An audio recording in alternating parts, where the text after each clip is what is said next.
I used to spend my days primarily reviewing video games for a living, and I always believed that a review should be the beginning of the conversation, not the final verdict.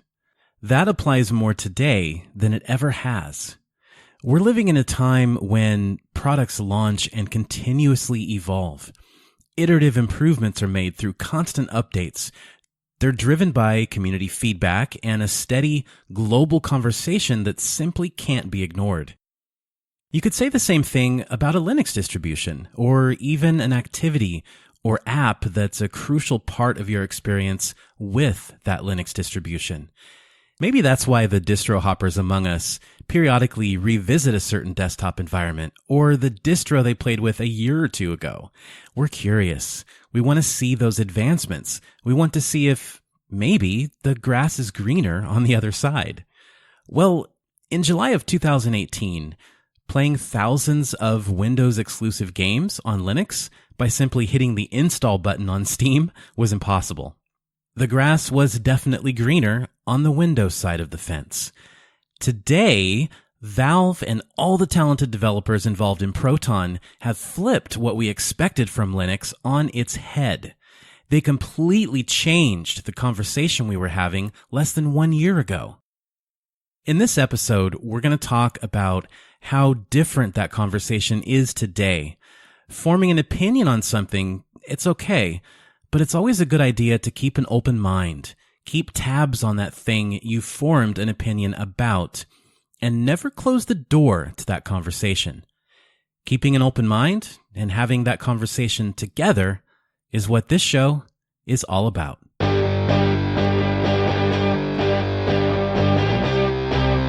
Hi, this is Jesper, and we are listening to Linux for everyone in Denmark. Welcome home.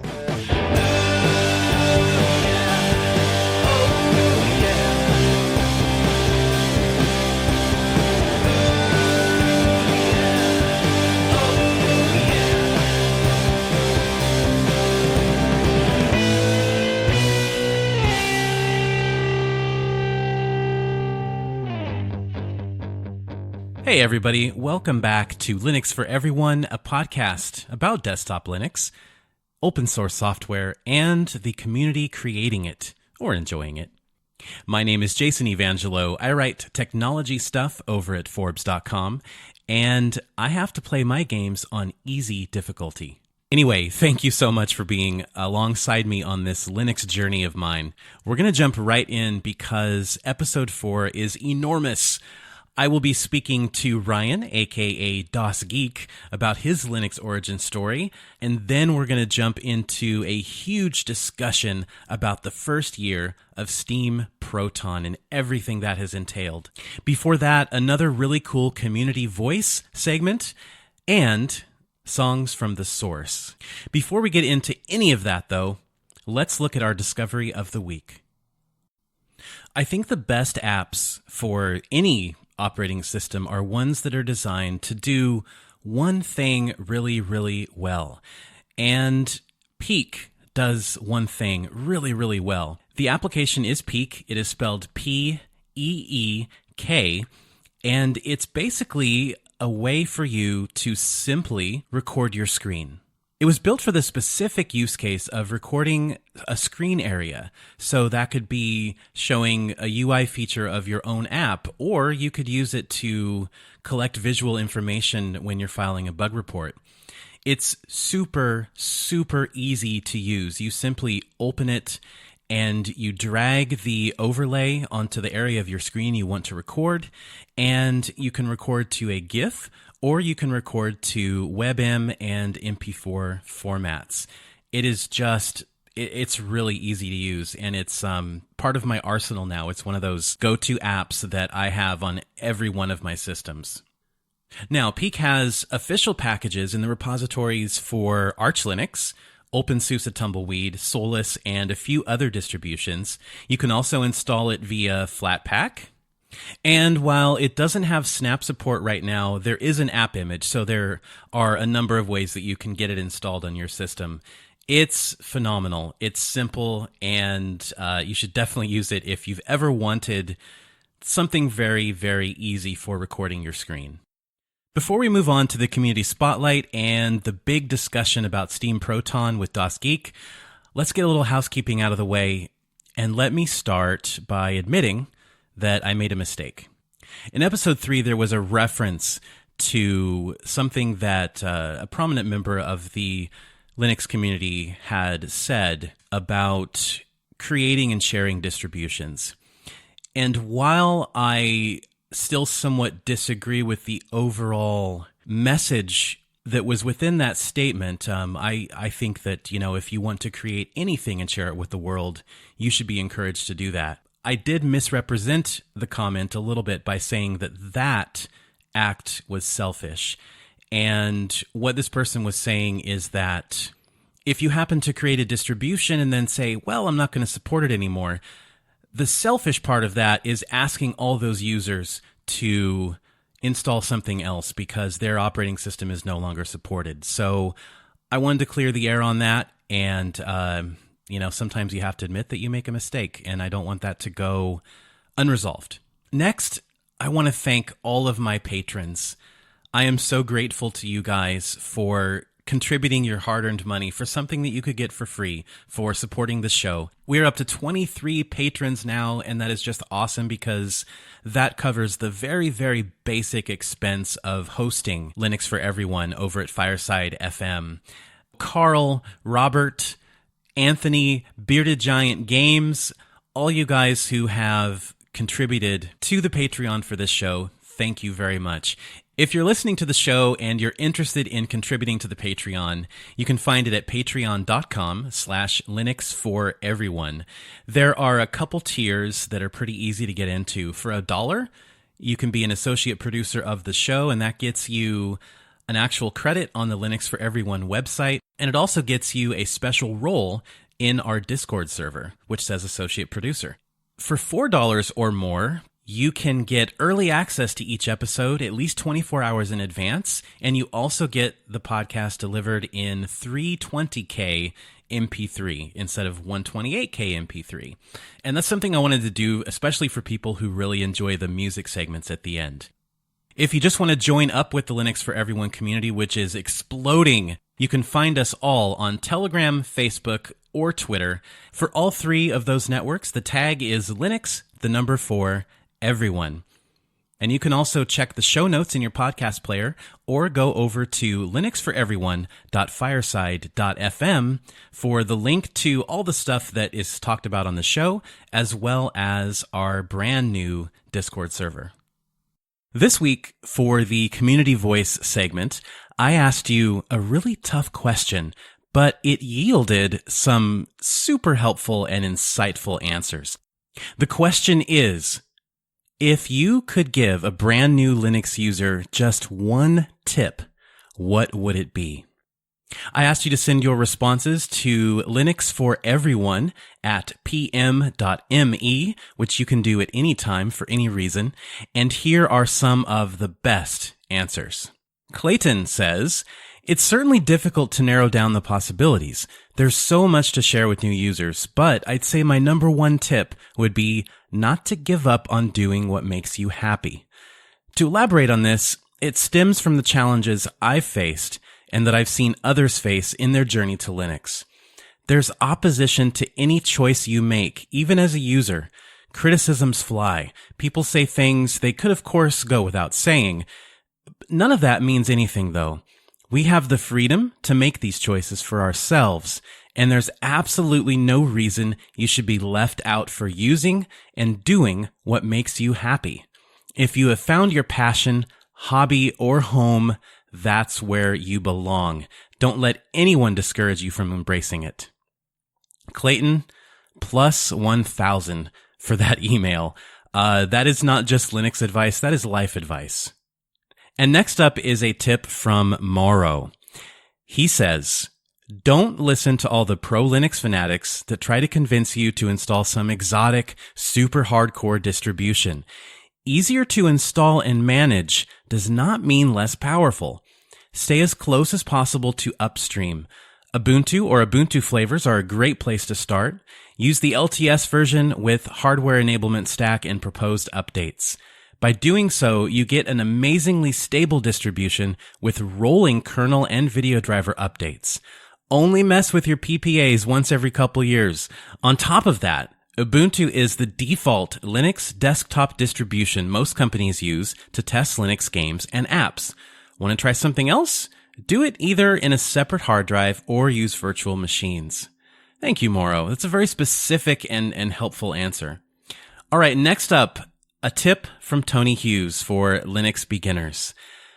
Don't be intimidated by the fact that it's different from Windows. Embrace it.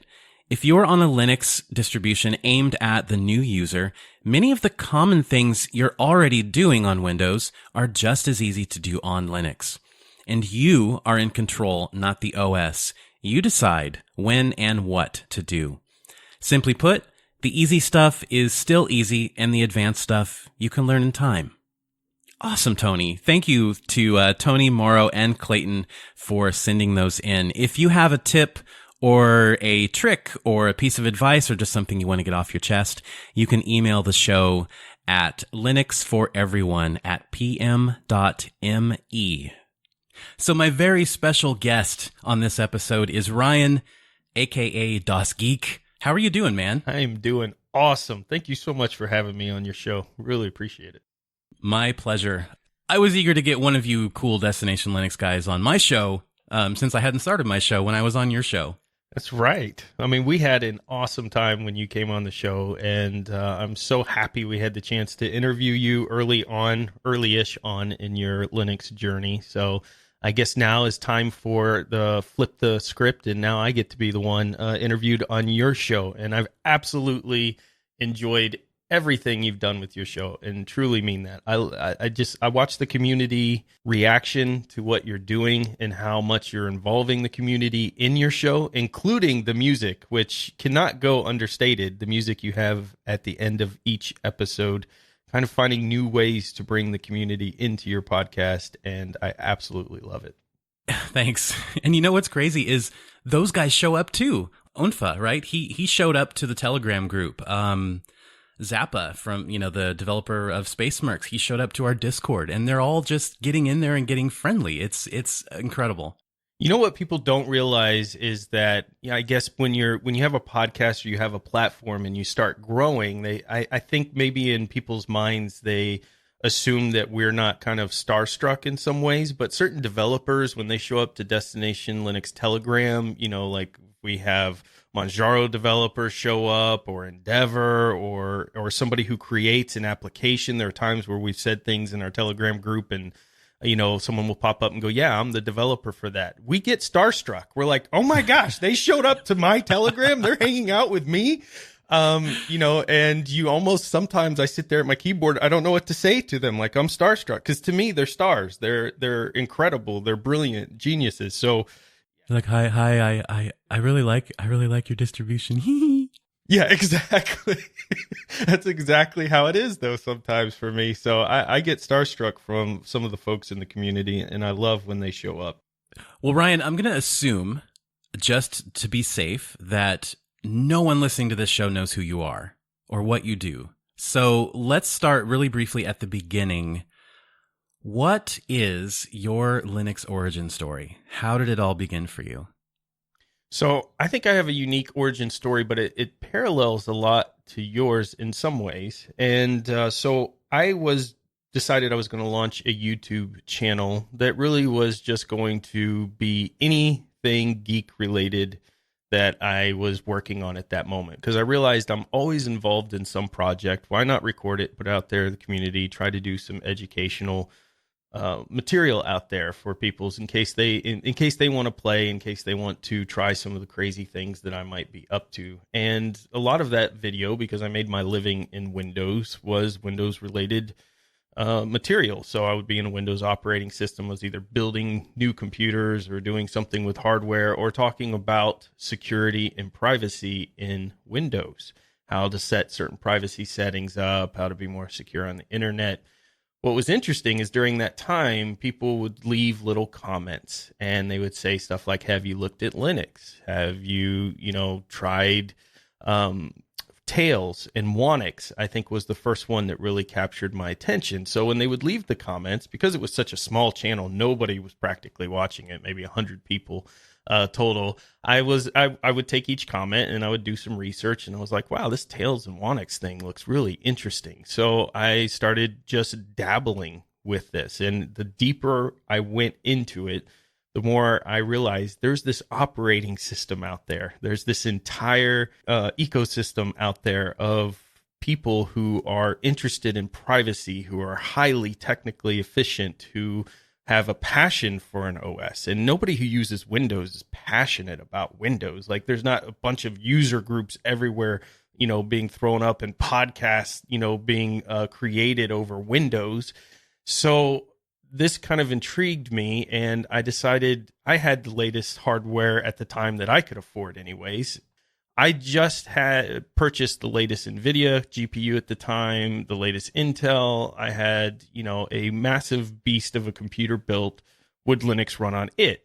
And I thought, this is a good idea for a video. Nobody's watching my channel anyway, so I'll just throw 30 days. I'm going to do a 30 days of Linux challenge, and I'm going to see if I can run Linux on the latest hardware. When I started the first couple videos, the Linux community found them, and they gave me this incredible hug of love and just swarmed my channel with, keep it up. Here's what you need to do differently. Here's why you can't get this working. Just helping me through this whole thing. They truly cared. I hear that so often, and I feel the same way. Well, I actually have a question from the community. Someone who's in both of our communities, actually. I think his name is Olsey, or Oliver Olsey. From your 30 Days with Linux challenge until now, what do you think is the most valuable lesson that you learned in Linux? And what would you tell a new user to learn to make their life easier? I think for new users, the first thing, most valuable lesson I learned was not to get stuck in the fiefdoms that get created in Linux. There are certain fiefdoms that will say, you've got to run Arch, you've got to use this distro, this desktop environment's the best. And you're natural when you're new, you're very susceptible to those type of comments. And so my first thing would be carve your own path. The second thing I would tell to Linux users that I think is very important is a lot of this software that we're using is a labor of love. It's just simply passionate people who work regular jobs, have families, and they dedicate themselves to providing this free software for the community to basically help close the digital divide out of just pure love. It's in a lot of ways. So saying thank you was something that I think even myself missed out on at the beginning of finding the developers that create this software, even if it's something small. Maybe it's just a script. Maybe it's just a GitHub, app that you downloaded, but go find who created it and tell them thank you for creating this at the very least. And if you can donate, definitely do so. That's really good advice. And it's advice that I need to act more on myself. When the first time that I received people, thanking me for that software, it was just, I instantly opened up my IDE coder platform again and was just like, all right, I gotta add to this. I gotta make it better, because all of a sudden I had an audience that cared about it. And then the first time I received donations for the software, there was this extreme amount of guilt that I felt first, because it's like, my stuff is not worth anybody's money. But that is called imposter syndrome, and do not let it affect you. I have another question for you from the community. This one's from DM. How many computers do you have in your house total, and how many of those are running Linux? Such a great question. Every computer in this house that I have runs Linux except for one. The one computer that does not, actually, no, I got to take that back. There's two. I have my work computer that I have to use Windows on. And my wife has a computer that she does not use because she prefers tablets and phones, but it is sitting on Windows because I am going to do a video series where I switch my wife to Linux. Is this with her knowledge, or is this more of a, we've secretly replaced this woman's operating system with Linux? Is it one of those things? Surprise, you're on Linux. Yeah, no, I don't think it will be one of those things. She is very interested in actually switching to Linux. And it's funny because I do a lot of classes and training and reading around Linux. I feel like I have to catch up to the 20 years of experience that most people seem to have with Linux. And she here overhears this stuff. So at times I've been taking even, certification courses, and there will be video playing as I'm taking pre-tests and things, and she'll shout out the answer. So it's become so much ingrained in our lifestyle because I spend almost all of my free time, if it's not with the family, it's something Linux related with Linux, that I think most of them and my kids, will shout out their favorite operating system is Linux, and it's just become kind of a way of life. If somebody came to me face to face and said, I'm interested in Linux, can you put a Linux distribution on my laptop and show it to me? And, let's assume you get one shot to make that good impression, right? I guess my question is, when it comes to someone close to you like that, what Linux distribution are you putting on their computer and why? For a while, for me, it was Mint, because Mint seemed to provide this incredible, familiar platform for somebody who's used to being in Windows. And Linux Mint is a fantastic option still to this day. Nothing's changed there. However, recently with my adventures in Pop! OS, I would probably throw people on Pop! OS at this moment, just because to me, System 76 and the work that they have done in Pop! OS is absolutely, bar none, incredible. Yeah, there's certainly a advantage to using a distribution from a company who has this vested interest in ensuring that that distribution works on a wide range of hardware, because they're putting in that wide range of hardware into the systems they sell. And I feel like they can partially do that because they're such a small team and they're very agile. Exactly. Yeah. And they've grown exponentially. Even in the 4 years I've been in Linux, it kind of started out as some people talked about System 76 here and there. And now it's pretty much, everybody knows System 76. Everybody talks about it. Maybe not everybody can afford to go out and get one, but they certainly, I think, drool over the hardware that they're releasing. And it's just that company's growing, and I love the culture that they're creating around that company. So hopefully it continues. It's interesting. It's interesting that you used the word culture and the word drool, because it instantly, no, I'm serious. It instantly makes me think that System 76 may be the Apple of the Linux world. If you think about the Apple of yesterday and the fact that they focus so heavily on the design elements and really making you want to utilize that hardware that they created, the unibody aluminum shell was just gorgeous when it first came out, just absolutely stunning. The quality of the screens, the care that you received from a customer care standpoint, that was basically touted throughout the community that, hey, even if you have a 5-year-old iPhone and it breaks, if you go in an Apple store, they may just replace it on the spot just to do so, because they want to support their community. And of course, you paid for that experience, right? You paid more for their hardware and stuff, but you got something in return. I think System 76 does do that in a way, but they're making it their own as well. They're not trying to, like Samsung and Apple and all these companies today, just copy each other. It's the same device over and over and over again. If you look at the new wood panel System 76 desktop, that to me was innovative. That was something completely different that they threw out there. And that's the Apple aspect that came from that you're talking about there, where you get that drool factor and then that community factor, because every post they have and every person I know that works for System 76 seems happy. They like working there and they seem to love Linux. I have to say, just on a side note, I hope that I see a day where Elementary and System 76 collaborate on an Ultrabook. Ooh. That's like kind of my dream pairing right now, is I want to see that, like, like Cassidy's like hyper attention to detail and design applied to hardware. And then, of course, the engineers at System 76 making that happen. It seems like a brilliant pairing, doesn't it? Because both of them just focus on that detail so perfectly. Yeah, I would love to see that. Let's make it happen. Okay. We'll just put it out there. We're putting it out there now. Okay. So you take Right. that.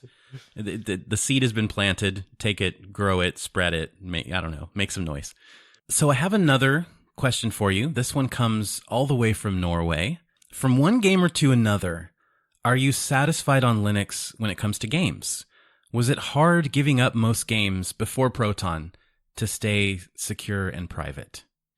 This is an interesting question. When I first, so 4 years ago, I started my Linux journey, and there were certainly games that I was giving up during that time, but I guess it was the perfect timing because in a lot of ways, my priorities were shifting. My kids were growing up, they were getting older, and my ability to just spend endless hours sitting in front of a computer playing games was diminishing faster than I could imagine. So in a lot of ways, I really didn't feel like I was giving up a lot because at the very beginning, there was some dual booting. Obviously, I could go back to Windows at any point and then play a game if I wanted to. But at a certain point, I kind of started feeling like a hypocrite.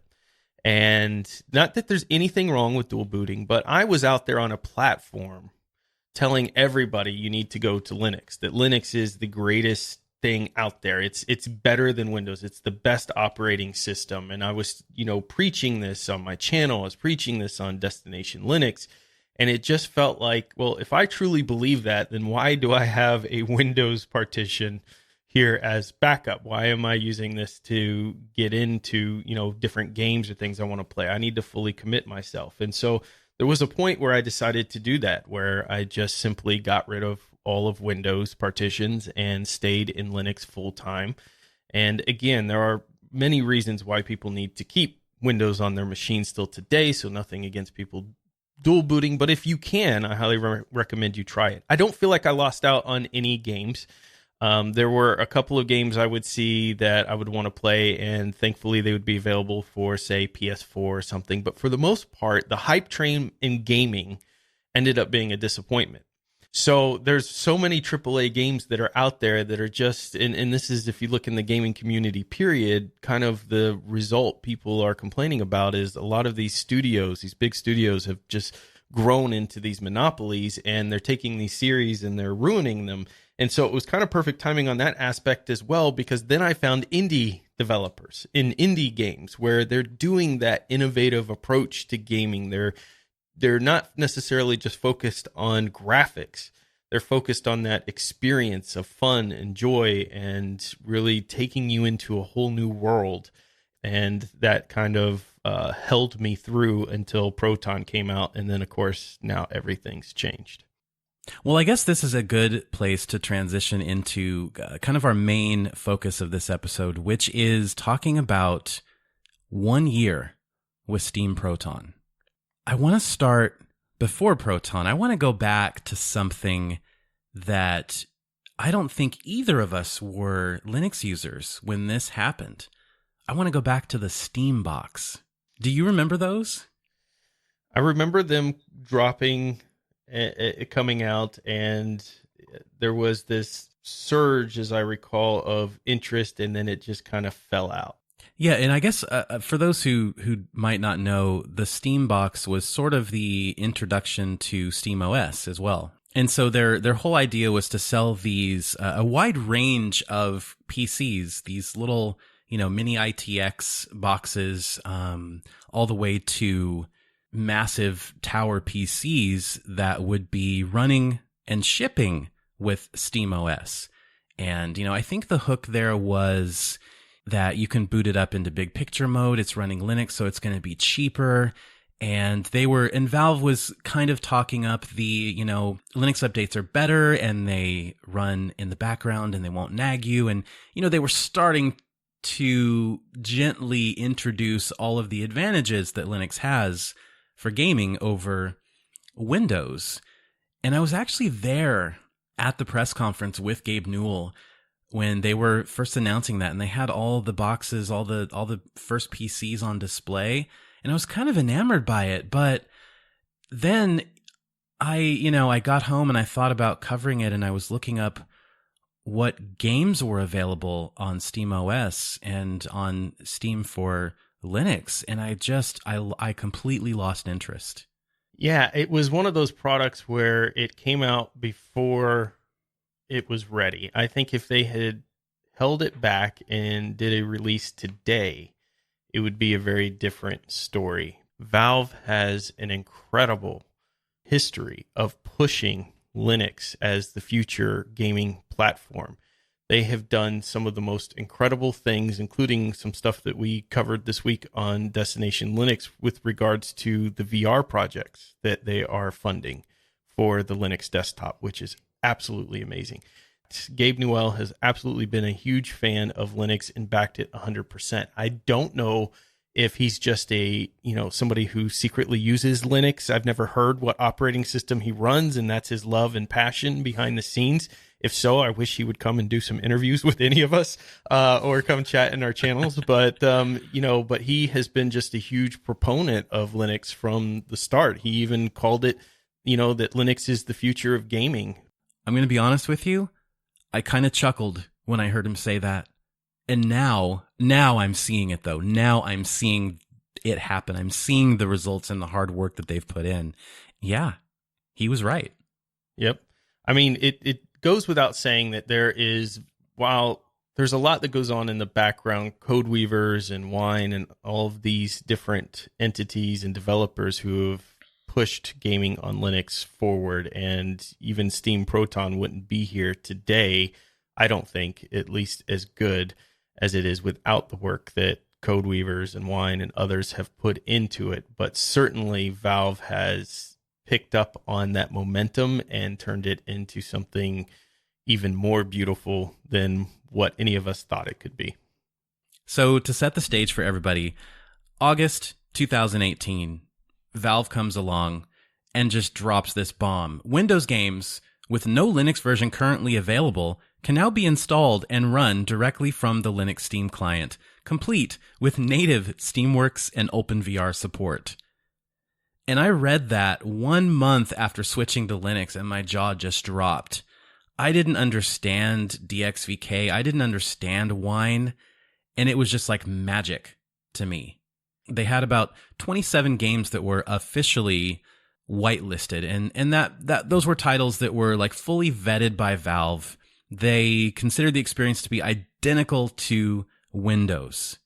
And I tried a few of those, and I was just blown away. And I was thinking, this really does change everything. It absolutely changed the landscape. I remember when the announcement came out, the second I saw it, I just got so excited. And I immediately thought, I have to get this out there to the audience as quickly as humanly possible.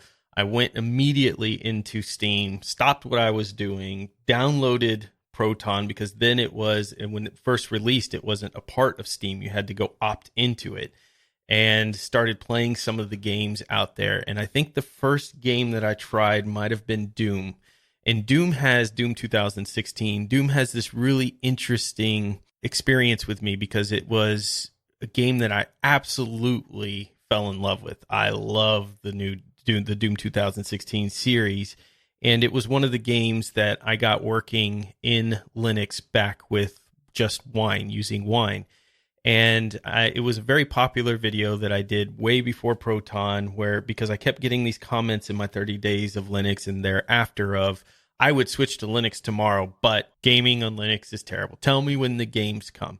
So I thought, well, you can play tons of great games, and Feral was out there, of course, porting some AAA games over, but Doom had just dropped, and I thought, man, if I can get Doom working and it would have incredible speed, people would be blown away about the potential of gaming on Linux. So I spent all day trying to figure out the right Wine configuration to get Doom to run, and finally got it to run and did a video on it with the 1080 NVIDIA 1080 at the time, and was getting, hundreds of frames per second, and it was just such an exciting moment. But now Proton releases like years later, right? And you can just click install and play.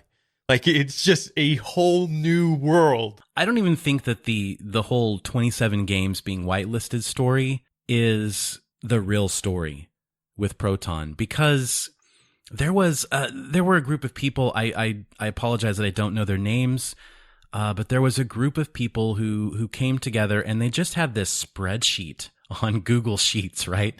And Yep. it was just people openly adding the game title and their hardware specs, what distribution they were running, and they had like some kind of rating system similar to what ProtonDB.com has now. And I mean, within a month, there were probably thousands of entries on this thing, and it was just, you load that up in your browser and be like, oh my gosh, Yeah. I can't even scroll this thing for like 5 minutes. But then, of course, that turned into ProtonDB.com, which is a fantastic resource. If you want to see, before you plunk down money for it or something, if you want to see if one of these games will run on your system on Linux, here's what's interesting. By January of this year, of 2019, more than 500 games were rated platinum. Platinum, meaning these were games that did not run through Steam before August of 2018. But now it's 500 at least games that you can just click install. Today, there are more than 1,000 platinum rated games. It's incredible. And there's 5,898 games that work on Linux in one of those categories, meaning it's not in the borked category, because there's borked, bronze, silver, gold, and platinum. So you've got 5,898 potential games that work. What I wanted to ask you, though, is do you feel like this move from Valve, whether it was at the very beginning or a year from when they launched it today, do you feel like Proton has raised the profile of Linux in the mainstream press, like, mainstream consciousness? Without a shadow of a doubt, it has. I mean, when you get, to me, it's a sad situation that a lot of the Linux YouTube creators and even media presence pales in comparison to other platforms. For instance, when we talk about Linux, you're talking about somebody with millions of followers. I'm not aware of any Linux personality, period, that has anywhere near that. I think probably the highest Linux content creator out there has maybe 100,000 followers or something along those lines. So we really don't have that, in a strange way, that overwhelming, and I think a lot of it is from the privacy standpoint and things along those lines, this overwhelming platform of which to speak about Linux. But some people like Linus, who typically focus on Windows and gaming over there in hardware, do. And for them to stop and create videos related to Linux is an incredible lift in the platform. And you notice that a lot of major publications and media out there kind of jumped on this bandwagon shortly after Proton, because people said, I remember seeing some comments that without Steam, gaming on Linux is dead. Well, without Steam, gaming on Windows is dead too. Steam is it's pretty much the sole platform out there for all the platforms outside of a console. So, when Steam backs something so heavily and creates a situation where finally we can play these games that we've had to either play on a console or dual boot to be able to utilize, and now we don't have to. You don't have to anymore, because you have all of these games and options available to you because of Proton. It changed the entire landscape. Even if you don't care about gaming at all, understand that the adoption of masses to come into Linux, to take Linux to that next level, is going to require gaming, because gaming is so important to so many other people. And when you take this to a whole nother level, Valve's work with contributing to projects in order to bring Linux into VR, the Linux desktop I'm talking about, into VR, not for games. They've done that as well. But the work that they recently talked about this week in bringing the desktop itself into a VR element creating a whole new level of potential industries and things that would get involved. Surgeons, Noah talked about lawyers and setting up juries within a virtual reality world, and, businesses that could utilize this style of platform. So now you're taking the gaming element that some people may not care about, and you're adding in all of this additional opportunity for Linux in there from the work that Valve is contributing to with other companies that they're working with to bring Linux to the desktop. So at the end of the day, this was a massive prop. This was a massive change to Linux. This, in a way, for me, made it so much easier to tell people to go out there in the community and say, switch to Linux. Even if you're a gamer, switch to Linux. So this is the difficult part of the conversation, because it's where I have to let my critic come out a little bit. All right. Okay, Linux advocate, you just sit in the corner for a minute. All right. What I struggle with is, what about games like Fortnite? What about the games that millions of people are playing for years on end, right? Not the latest and greatest, flavor of the week from Ubisoft or Activision, but the MOBAs and, the shooters and the competitive esports games that people are playing. We can't play on Linux with any degree of ease. What does it take to get there? And can we get there? We're at the very beginning of this journey. There are games, like you mentioned, that are extremely popular out there. You can play them on your mobile device. You can play them on your tablet. You can play them on your console. And, of course, you can play them on Windows. But you can't play them on Linux. The issue really with a lot of those games specifically you're mentioning boiled down to anti-cheat software like BattleEye, that if you can't get that software running, then those games aren't allowed to run. And I get why they have anti-cheat systems in place, because obviously when you have a game that has millions of people in it, you have some bad actors in there that could ruin the entire experience for anybody else. So they can't just get rid of the anti-cheat and say, oh, well, on Linux, you don't have an anti-cheat, because what would happen then? Well, everybody would go to Linux and that would be all the cheaters for the game. So as I understand it, Valve and others are in talks with those companies to figure out how to get their software to work on Linux. So you're correct. My enthusiasm may be overstated in that you can play everything that you want in Linux. But I think the majority of gamers are probably okay with some of those titles that tend to be flavors of the month, not being on Linux right now when you have 5,000 other AAA games you can play. Like me and you, before this started, we're talking about Nier Automata or Resident Evil, or some of these games that are available on Proton that you can play. So there's so many great games out there, and I think, we're all that work is really the fault of those studios. It has nothing to do with Linux at the end of the day. And I think that's an important message to get out to people, is it's not like Linux isn't capable of running it. It's not like there's some hardware enablement stack that keeps the game from running because it's just too intense. It's just simply the developers haven't ported the game to Linux, or they are not able to get their anti-cheat system working correctly in Linux, probably because the anti-cheat systems in some ways can act similar to how malware would act, in that they are recording all these events and sending it out to a cloud and things like that in order to create the anti-cheat system. Now, Valve has worked around this. They have, I think, the most competitive game, arguably, out there that works on Linux for esports is CSGO.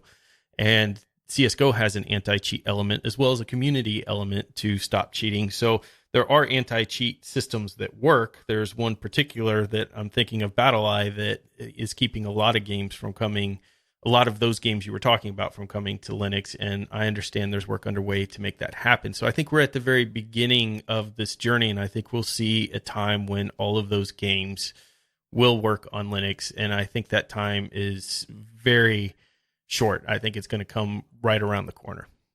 I guess I'm impatient. I mean, it's only been a year since Proton has been a thing. It's been a year.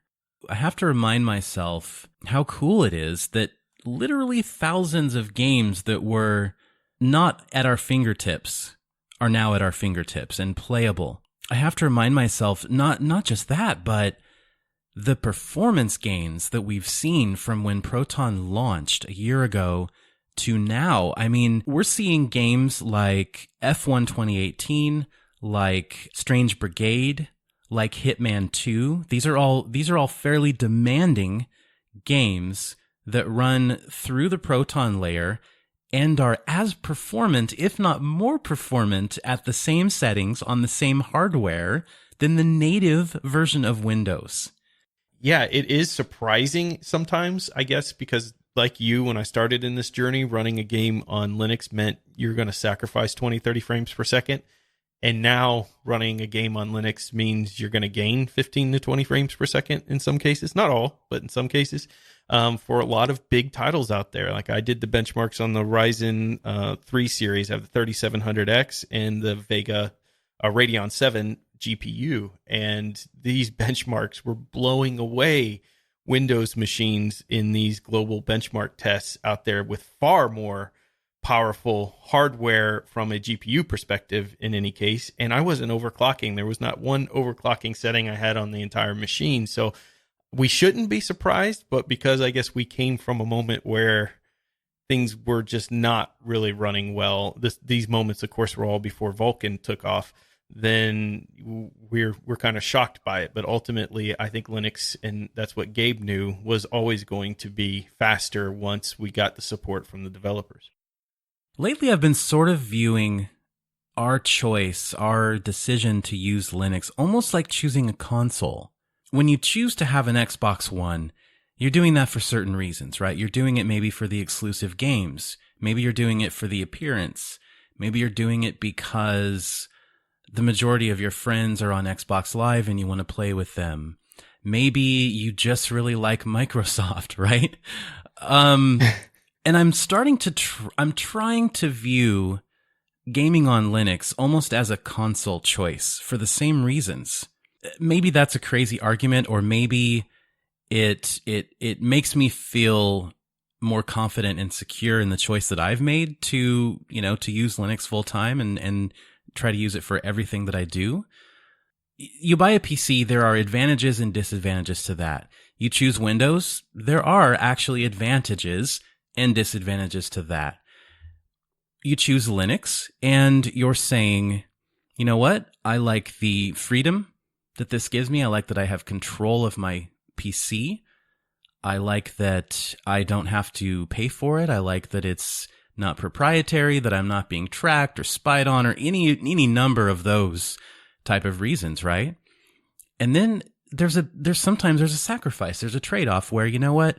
I'm not going to be able to play everything under the sun, but it's worth it. And the games that are here are so numerous that, I could never possibly play them all.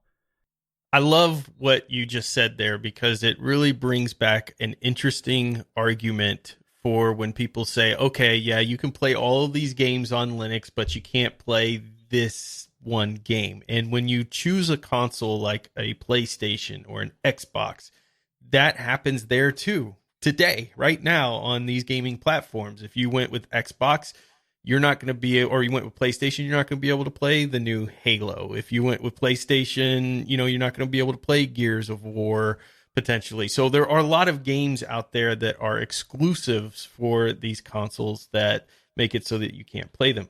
So I think that's a really interesting argument. And in a way, you're right. You are picking that this is the ecosystem that I want to be in. And that comes with some wins for privacy and security. And for me, a big mission in Linux is closing the digital divide. So there are, many, many people out there that are disadvantaged financially, and they have these incredible brains and this incredible passion, but they don't have the ability to spend thousands of dollars on the latest Adobe suite or buy all of this expensive software. And Linux allows for anybody at any financial level to get to a computer and utilize professional applications to podcast, to create video content, to develop games, to do all of this for free.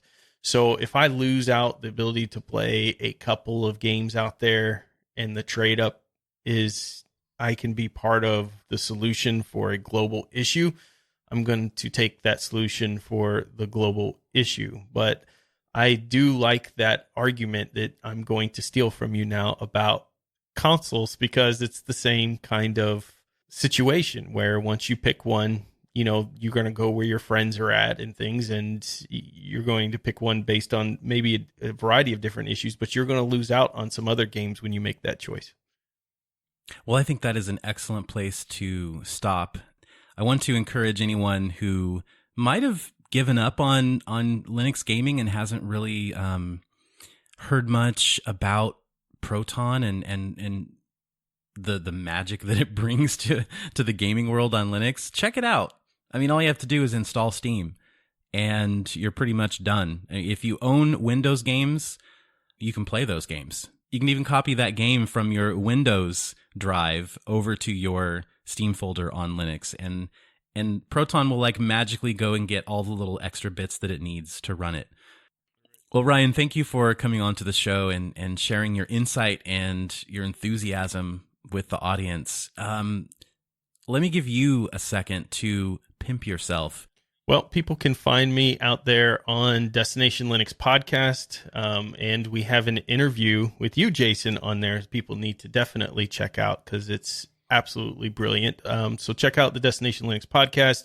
You can find me out there on YouTube, youtube.com/DasGeek. And I have my channel out there where I do everything tech geek related that you can imagine and try to fill your brains, and the community fills my brains right back with tons of information and educational videos out there, hardware, software. We kind of touch and dabble in a little bit of everything. And outside of that, we will be looking at producing some new content in the future as well. So stay tuned there and join the Destination Linux Telegram group to hear more when that's ready. Interesting. New content. Yeah, we can't talk about it. Shh, it's secret. Okay. All right. Fair enough. Well, Ryan, once again, thank you so much for being on the show. And you have an open invitation to come back anytime you want.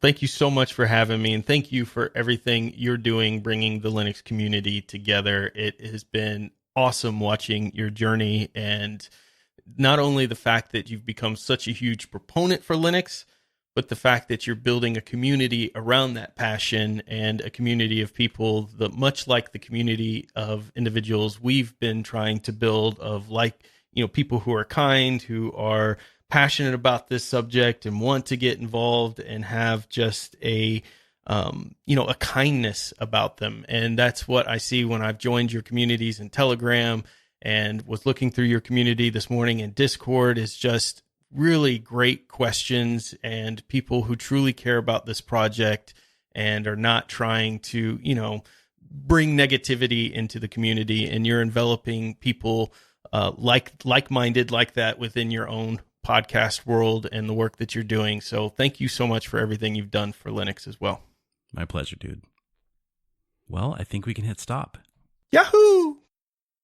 Late last year at Forbes, I wrote a feature on a band called Lorenzo's Music. And they got my attention because they used nothing but Ubuntu Studio and open source tools to record their latest album. As always, I will hand it over to the artist and let them tell you about it personally. So I hope you guys enjoy the song, and I will see you next week for episode 5. In the meantime, take care, and take care of each other. I'm Tom Ray from the band Lorenzo's Music, and we are a Creative Commons band out of Madison, Wisconsin. Our latest release, Romcom Mixtape, is a project we made using only open source tools and software. Now, that includes recording, production, videos, artwork, everything. We even put the DAW files up on GitHub, so those are up there as well. We used Ubuntu Studio for the OS for the whole album, and the song you're about to hear is called Why Did I? So it was tracked and mixed in Ardour. The effects and plugins used are from CAF and Guitarix, and it was mastered using the jack-based mastering tool Jammin. We even have a video up on YouTube that was edited in Kdenlive, and it was actually, the video itself is from a Creative Commons short called Chance by Miniature and Human Produce. I love that. So if you like the song, you can just search for Lorenzo's Music anywhere you listen to music. And on a side note, I also have an art podcast where I'm currently documenting how I'm turning an old 1930s train car into an art gallery and an open source podcast studio. So the podcast is called American Bandito.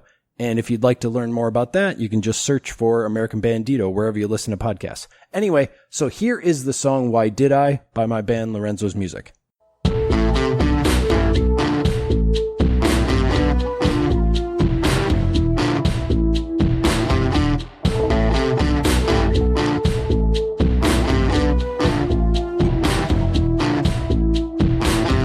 Why did I run? I should know better. It was dark and I was in love or whatever. It could have meant to be, it could be meant to be, it should be meant to be, just you and me. Why did I?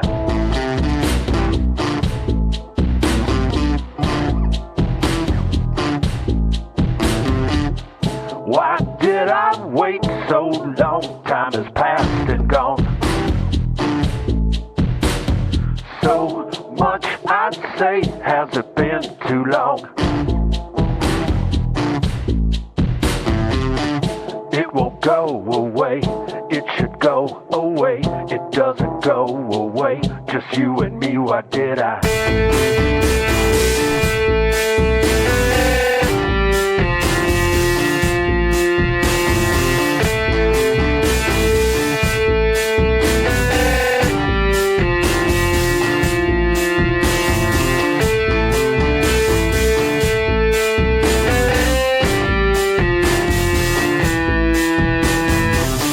Why did I call? Didn't think of what it would do. A life, a heart can beat, broken or wide.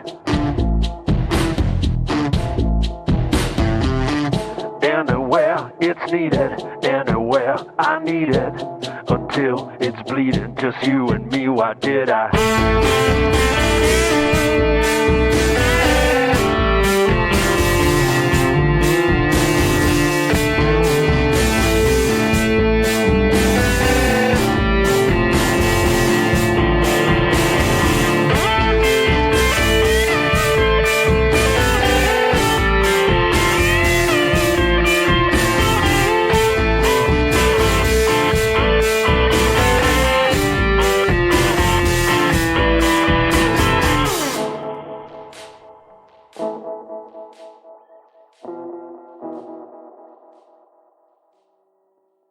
Dude, it just happened to me. And I was just rambling on, and then I was like, what are your thoughts on that? Ubuntu is the default Linux desktop distribution. Ubuntu is the default Linux desktop distribution. God, I cannot say that. Oh my goodness.